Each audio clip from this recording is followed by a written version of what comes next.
जय हिंद, जय माता दी, जय श्री कृष्ण। दोस्तों, हम लोग माँ वैष्णो देवी की यात्रा करने के बाद उधमपुर से मथुरा का सफर शुरू करते हैं।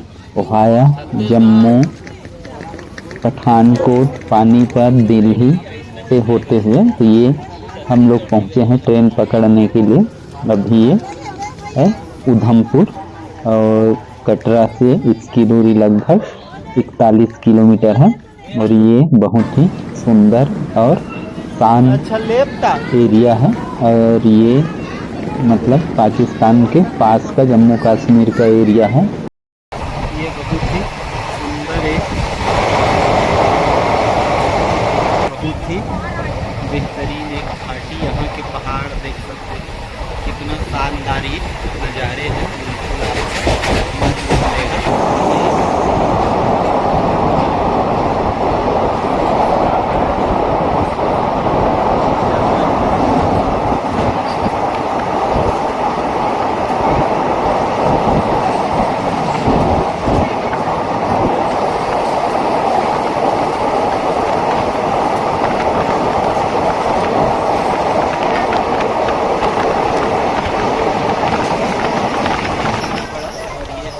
फिर से निकल गए और हमारे पैरा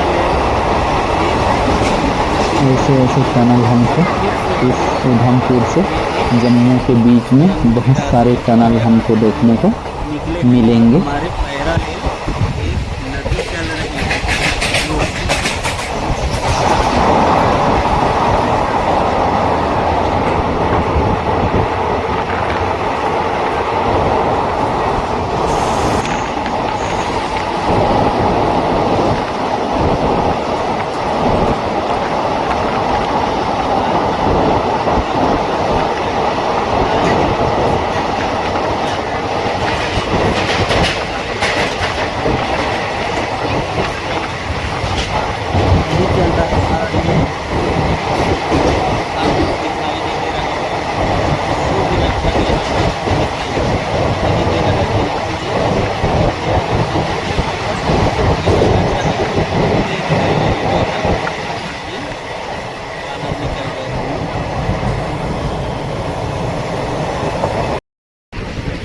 ये रूट है उधमपुर टू दिल्ली का। देखिए कितने शानदार नज़ारे हैं, बिल्कुल दूर तक हमको दिखाई दे रहा है और हम लोग बहुत ऊंचाई पर चल रहे हैं। ब्रिज है ऊपर से और थोड़ी सी दूर में आप देख पा रहे हैं यहाँ पर एक जो नदी है वो हमारे पैरा ले चल रहा है और पार जगह है। और एक उस पार ये बहुत ही गहरी नदी है, बहुत गहराई में और दोनों तरफ जो पर्वत का ऊंचाई है बेहतरीन नज़ारे। और आगे भी जाने वाला है, उसका मैं आपको दिखाऊंगा नज़ारा। बिल्कुल शानदार सामने ही है, बहुत ही बड़ा बहुत ही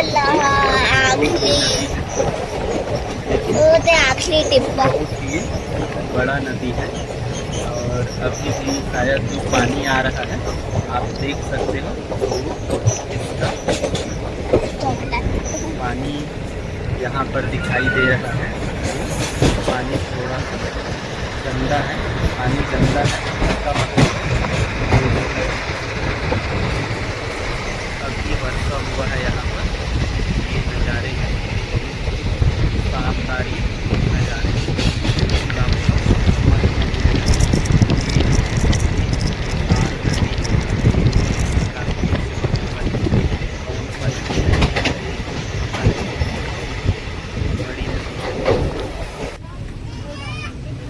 यहाँ पर एक अच्छा सीन है और यहाँ पर शायद डैम वगैरह है या और यहाँ पर पेट्रोलियम का टंकी बना हुआ है बड़ा। और इसके पहले जस्ट थोड़ा सा पहले तो ऊपर टंकी देख पा रहे हैं, वो है यहीं पर दो नदियों पर। अभी जो हम लोग यहाँ पर देखे वो दो नदी आकर मिला था, तो यहाँ पर कुछ परियोजना है शायद। और ये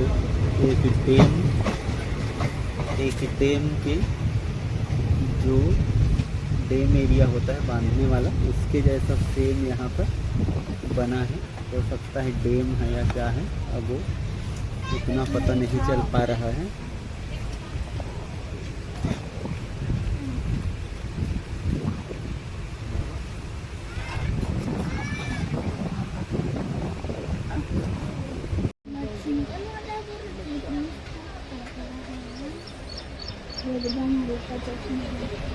ये अभी एक सिटी पड़ा बजालता, और ये बड़ा सा एक शहर है जहाँ तक थोड़ी दूर पहले जो इसका ग्रामीण मतलब जो रिहायशी एरिया दिखा उस हिसाब से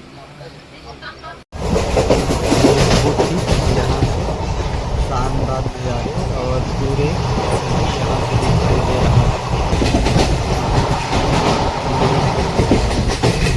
इधर देखिए ये हम लोग ऊपर में चढ़िए, बहुत ही बड़ा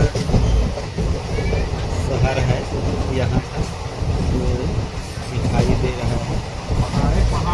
जहाँ पर बसा दूर में है या कई शहर बसा है, लेकिन बहुत ही समतलता दिए हुए दिखाई देता है। जो शहर है देख पाएंगे ये जो सिटी है वो दिखाई दे रहा है। तो यहाँ दूर तक ये हम लोग एक बहुत बड़ा सिटी पहुँचे हैं, शायद ये जम्मू तवी है। और ये देख सकते हो कि कितना बड़ा है, और यहाँ से हम लोग गुजर रहे हैं। और ये एरिया बहुत ही रिहायशी एरिया है, और वो जो किला मैं बता रहा था वो बहुत पुराना है। तो ये शायद जम्मू तवी स्टेशन हम लोग पहुँच रहे हैं उधमपुर के बाद हमारा जो स्टॉपेज है वो जम्मू तवी में ही था। तो हो सकता है ये जम्मू तवी हो या उसका आउटर क्षेत्र हो। ये जम्मू तवी हम लोग पहुँच रहे हैं।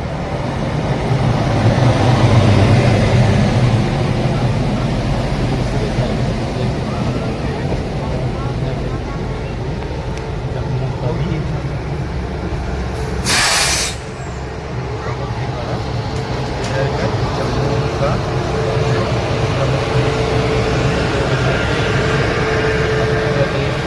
ये जम्मू तवी का रेलवे स्टेशन, और उधमपुर के बाद सीधा लगभग 2 से 3 घंटे के बाद जम्मू तवी, और जम्मू तवी से फिर होते हुए आगे कठुआ, फिर पठानकोट, लुधियाना, पानीपत, और फिर हम लोग पहुंचते हैं इसके बाद हमारे दिलों की दिल्ली में। और यहाँ से कई सारे स्टेशन और सुंदर वादियों के बीच पंजाब को पार करते हुए दिल्ली स्टेशन, और दिल्ली स्टेशन पहुंचने में रात हो जाएगा। टाइम बता रहा है दिल्ली स्टेशन पहुंचने का लगभग 9:30 बजे, और हम लोग पहुंच गए हैं अब ये दिल्ली। और रात का ये दिल्ली का नज़ारा, लेकिन लेट हो गया हमको 12 बजे के आसपास का। तो दिल्ली तक वो ट्रेन आई तो हम यहीं रुक गए। फिर हम देखते हैं उतरने के बाद यहाँ हम लोग खाना खाने जाते हैं। फिर रात को यहाँ वो ये स्टेशन का बाहर का नज़ारा, और इसके 2 गेट हैं। एक मेन गेट ये है प्लेटफार्म नंबर 16 साइड, तो इधर आपको खाने वाने का कुछ भी नहीं मिलेगा। तो इधर से हम लोग जब पूछे तो हमको बोला गया कि जामा मस्जिद लगभग 1 किलोमीटर जाना पड़ेगा खाने पीने के लिए। तो आप भी याद रखिए यदि दिल्ली आते हैं तो 1 नंबर जो गेट है तो उस साइड जाना होगा। ये प्लेटफार्म नंबर 16 है, तो 1 से 16 नंबर तक है।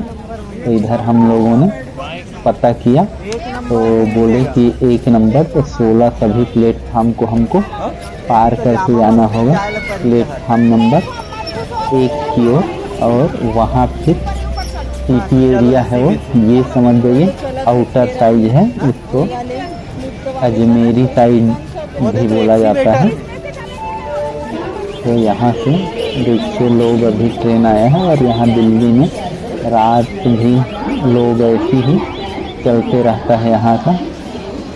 और इधर पूरी तरफ अभी लाइट जल रहा है स्टेशन साइड और सभी साइड में। आप देखेंगे अब हम लोग ये ऊपर के रास्ते से चलते हैं, इसको क्रॉस करेंगे और दूसरे साइड निकलेंगे जिधर प्लेटफार्म नंबर 1 है और उधर ही खाना पीना भी करेंगे। और ये इस साइड का एरिया, यहाँ देख सकते हैं कई सारे दुकान वगैरह आपको। और ये जहाँ से हम नीचे आते हैं उस तरफ से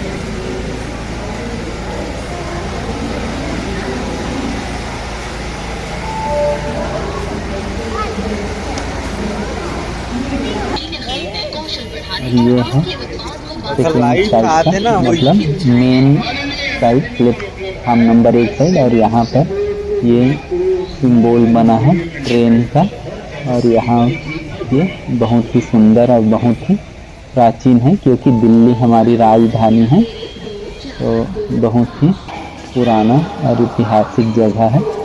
और यहाँ से बाहर निकलने का, और इसमें लिखा है कि कई रास्ते हैं जाने के लिए। तो हम लोग खाना वाना खा के फिर से हम लोग वापस आते हैं। और वापस आने के बाद क्योंकि रात को 2 के आसपास हो रहा है, तो अब हम लोग रात को यहीं स्टेशन में रेस्ट रूम में हम लोग स्टे करेंगे। और यहाँ पर कई सारे रेस्ट रूम। इसके बाद हम लोग अगले दिन जैसे सुबह होता है तो हम लोग अपना ट्रेन पकड़ते हैं सुबह के लिए, ताज एक्सप्रेस। और ताज एक्सप्रेस जो है वो सुबह 7 बजे चलता है और सीधा यहाँ से मथुरा उसका स्टॉपेज है, तो हम सीधा चलेंगे मथुरा तक। और वो प्लेटफार्म नंबर 4 में आने वाली है। तो इधर देखिए ये Delhi new Delhi railway station का ये नज़ारा है। बिल्कुल लोग ये, और यहाँ से इधर भी देखिए कि इधर भी 16 प्लेटफार्म मतलब बहुत अधिक होता है। प्रायः बड़े बड़े स्टेशनों में 7-8, ज़्यादा से ज़्यादा 10 तक ही होता है। और ये हम लोग निकल चुके हैं अभी दिल्ली से मथुरा के लिए। और ये नई दिल्ली रेलवे स्टेशन ही है, लास्ट बहुत बड़ा रेलवे स्टेशन है ये, क्योंकि हमारे देश की ये राजधानी है। और यहाँ पर 16 प्लेटफार्म है, ये चीज़ का ध्यान रखेंगे तो इससे अंदाज़ा लगा सकते हैं कि कितना बड़ा ये प्लेटफार्म है। और सबसे अच्छी बात यहाँ से जो मथुरा की दूरी है वो लगभग 150 किलोमीटर 140 के आसपास है। तो जो एक्सप्रेस ट्रेनें हैं बीच में कहीं भी उसका स्टॉपेज नहीं है, तो 140 किलोमीटर बताया जा रहा है कि एक जो है लगभग हम लोग 7 साढ़े 7 के आसपास था, तो थोड़ा लेट चला 8 के आसपास तक।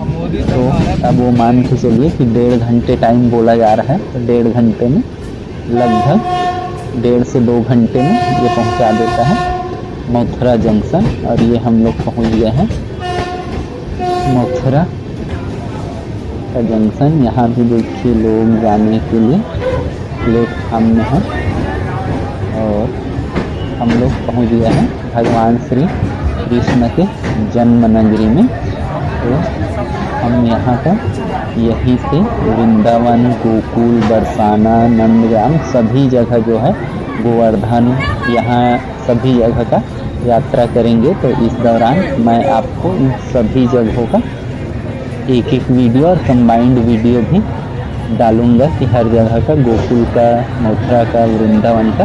लेकिन पहले मैं उसको एक वीडियो की, एक मंदिर का, द्वारिकाधीश का, आपको कृष्ण जन्मस्थली, राधा जन्मस्थली, 4 धाम, इस्कॉन टेम्पल सबको दिखाऊंगा। और यहाँ पर भगवान श्री कृष्ण के संपूर्ण स्थलों के बारे में डिटेल से जानकारी दूंगा। तो आज हम लोग पहुँच रहे हैं मथुरा। और यदि आप भी प्लान करते हैं यहाँ आने का तो मथुरा आइए। और मथुरा क्योंकि ऐसा जगह है कि आपको कम से कम 3 से 4 दिन यहाँ पर ज़रूर लग जाता है। तो यहाँ पर स्टेशन में आके हम लोग जैसे यहाँ पर आते हैं तो यहाँ पर आपको कई लोग मिल जाएंगे कि घर लेने के लिए, रूम लेने के लिए, तो दिखाने भी ले चलते हैं। तो यहाँ पर एक चीज़ और है कि मथुरा में ऑटो वालों को बोलेंगे तो यहाँ दिल्ली भवन है, उत्तराखंड भवन है, उत्तर प्रदेश भवन है, मध्य प्रदेश भवन है। तो आप यदि बोलेंगे तो हर जो प्रदेश वाले हैं वो वहाँ का सरकार यहाँ पर धर्मशाला बनवाया है। तो वहाँ पर आप आके मतलब अपने हिसाब से भी धर्मशाला ले सकते हैं। यदि आपका बजट कम है तो ऐसा भी किया जा सकता है और ये बहुत अच्छा ऑप्शन है। यदि ग्रुप में है तो छत्तीसगढ़ भवन भी है, छत्तीसगढ़ धर्मशाला है। तो हम लोग लेकिन जैसे हम लोग बात किए तो सबसे पहले यहीं पर पास में, या जैसे निकलेंगे यहाँ प्लेटफार्म से तो ये यहाँ पर टैक्सी स्टैंड पड़ेगा और हम लोग यहाँ पर जाके बिल्कुल पास में ही एक रूम ले लिए हैं, क्योंकि हम लोग 18 लोगों ग्रुप में यात्रा कर रहे हैं। तो बिल्कुल पास में ही हम लोग रूम ले लिए हैं, वहाँ से हम पैदल भी आ और जा सकते हैं। तो अब हम लोग स्टेशन आ रहे हैं और सभी साथियों को लेकर फिर से वापस आएंगे और फिर मैं आगे रेस्ट करने के बाद कल से आपको अपना सभी जगह के फिर मिलते हैं नेक्स्ट ब्लॉग में। तब तक के लिए जय श्री कृष्ण।